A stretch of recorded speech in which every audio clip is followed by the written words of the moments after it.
Éphésiens au chapitre 3. À cause de cela, moi Paul, le prisonnier de Christ, pour vous païens, si du moins vous avez appris quelle est la dispensation de la grâce de Dieu, qui m'a été donnée pour vous, c'est par révélation que j'ai eu connaissance du mystère sur lequel je viens d'écrire en peu de mots.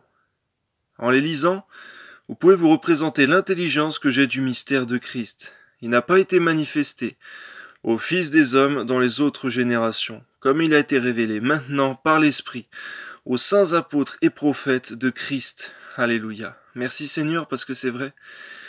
Il a été révélé, Seigneur, d'une certaine manière, Seigneur, aux prophètes dans l'Ancien Testament, mais d'une manière bien plus particulière aujourd'hui, Seigneur, dans la Nouvelle Alliance. Amen.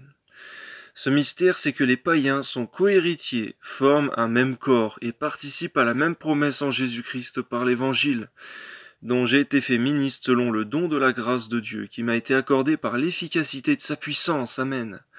À moi qui suis le moindre de tous les saints, cette grâce a été accordée d'annoncer aux païens la richesse incompréhensible, les richesses incompréhensibles de Christ, et de mettre en lumière quelle est la dispensation du mystère caché de tout temps en Dieu qui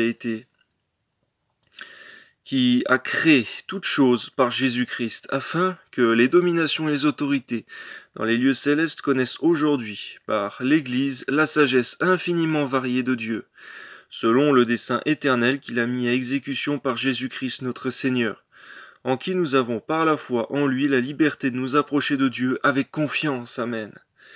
Aussi je vous recommande de ne pas perdre courage à cause de mes tribulations pour vous.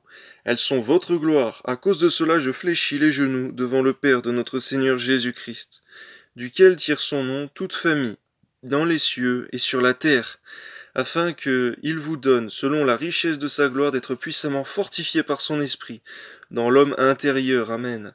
En sorte que Christ habite dans vos cœurs par la foi, afin qu'étant enraciné, fondé dans l'amour, vous puissiez comprendre, avec tous les saints, quelle est la largeur, la longueur, la profondeur et la hauteur, et connaître l'amour de Christ, qui surpasse toute connaissance, en sorte que vous soyez remplis jusqu'à toute la plénitude de Dieu. Or, à celui qui peut faire, par la puissance qui agit en nous infiniment, au-delà de ce que nous demandons et pensons, à lui soit la gloire dans l'Église et en Jésus-Christ, dans toutes les générations au siècle des siècles. Amen. Gloire à Dieu.